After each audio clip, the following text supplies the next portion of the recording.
I was just thinking about South Park again, and one of the things we did that maybe was inadvisable, I watched South Park with my sons, particularly, probably from about 6th grade on. And I've always felt okay about it, even though there was some inappropriate stuff in there, because we discuss it all and we talk about it.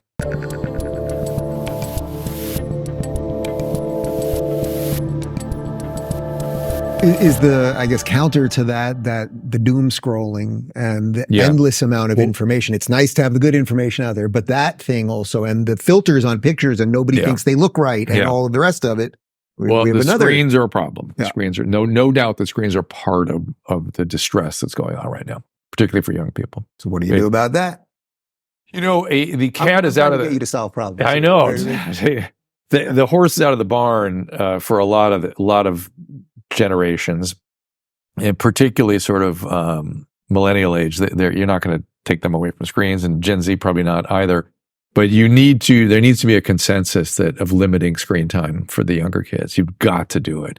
It's hard. And the only way it'll happen is if all parents in every given community do it together, because otherwise they'll be just sharing screens during the day and stuff. Right. So, yeah. So, okay. So you have a bunch of your kids, it's going to be hard. I've got somebody for you. I'll coach you up. Yeah, do you? She's a psychologist that just specializes in this area. I can see it now. And everybody says, oh, well, my kids are never going to be on the screens. And it's like, yes, you might want a nice quiet dinner at a restaurant one night, and you hand them the iPad, and then it's 5 years later. And then they're just, whatever they do, they're making cookies on that thing.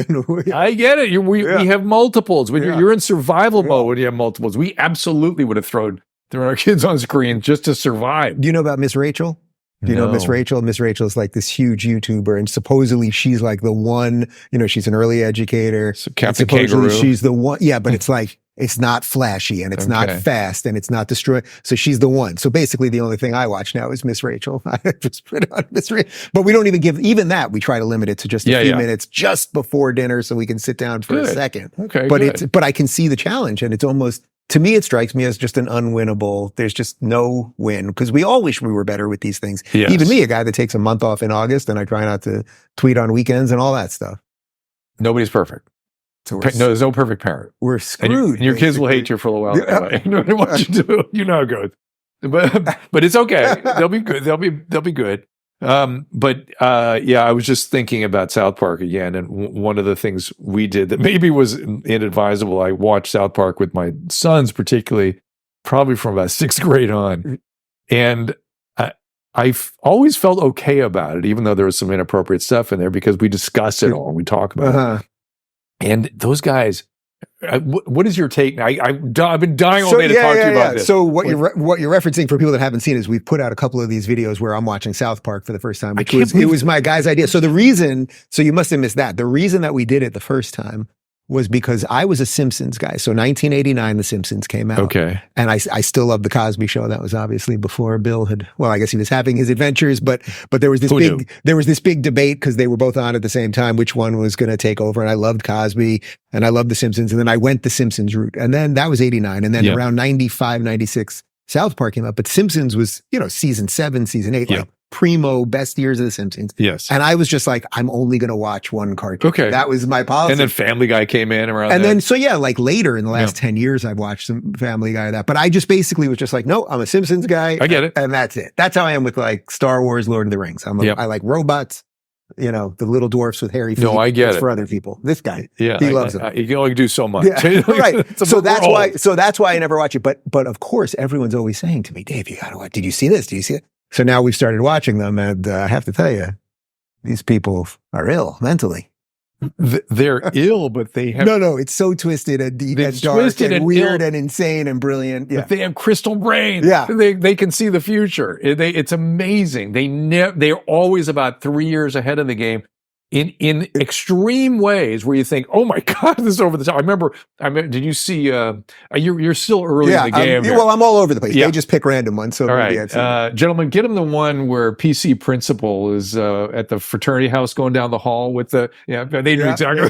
They're all how excited everybody is. They're like, drug use. Because when that happened, I thought, oh my God, then I thought, Oh, and now it happened. Now it's actually happening. Now people are doing that. Well, even I did watch one, or they showed me one when they were doing this memberberry thing that like everything is just like a retread of everything before. And that also sort of seems, I think, sort of psychologically why we're kind of screwed at the moment, that we can't, as a society, we don't create anything new anymore. We reboot Star Wars, we reskin a Marvel movie, that our dreams are now just becoming like vestiges of an earlier, more creative time. That's not healthy for a society. Well, but I don't, I think it's a combination of factors. I mean, I think when things go negative, there's a natural nostalgia.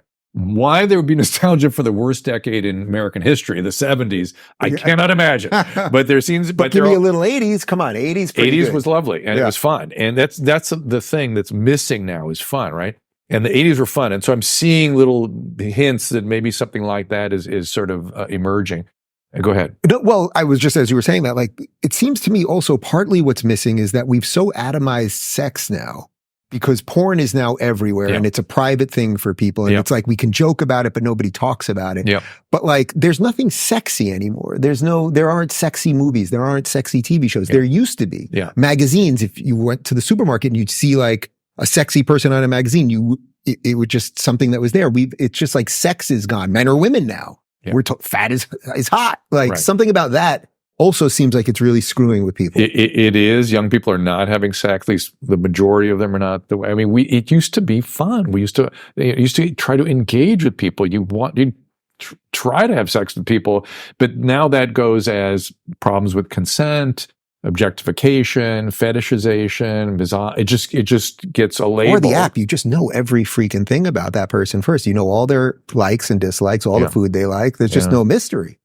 Yeah, and the other thing is that these are constructed identities too online, and the skill of going up to somebody. There's a whole empty set of the skill of dating and meeting and getting to know people. And that's how the self emerges, is into an interpersonal context.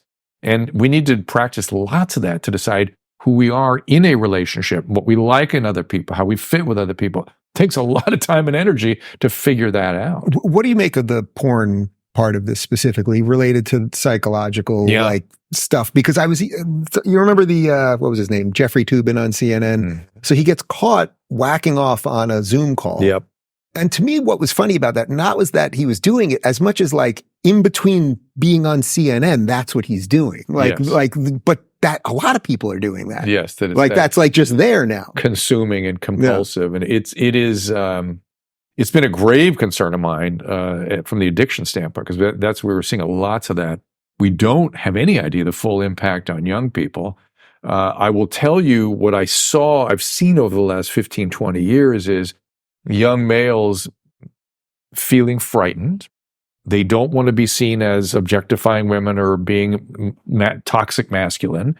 So they pull back. They certainly wouldn't talk to somebody who has a beer in their hand, because that's, they can't consent then. And, you were again seen as a predator. It still happens a lot where men are told that that's the case. They pull back, they head off into the porn, and they sort of hide there, like, okay, I'm okay. I got my porn, and they miss the developmental milestones of dating and learning to do those things. And for the first time, I had a show that just ended this year. It's kind of sort of a Loveline-esque show called Dr. Drew After Dark over at your mom's house, Tom Segura and his wife Christina P. And on that show, for the first time in my career of talking to young people, young males were starting to talk about visiting prostitutes. This was becoming part of the option to deal with the loneliness and the disconnect. And that's not good. That's going to be a real mess. That's probably just the next extension of the OnlyFans thing. Then they're just like, oh, well, you could also pay them for this. Literally, I mean, or same person maybe. Who knows? I mean, or somebody or who knows what. Yes, it all goes there. And then now I'm hearing from women going, where are the men? What's going on here? If you're looking for more honest and thoughtful conversations about politics instead of nonstop screaming, check out our politics playlist. And if you want to watch full interviews on a variety of topics, watch our full episode playlist, all right over here. And to get notified of all future videos, be sure to subscribe and click the notification bell.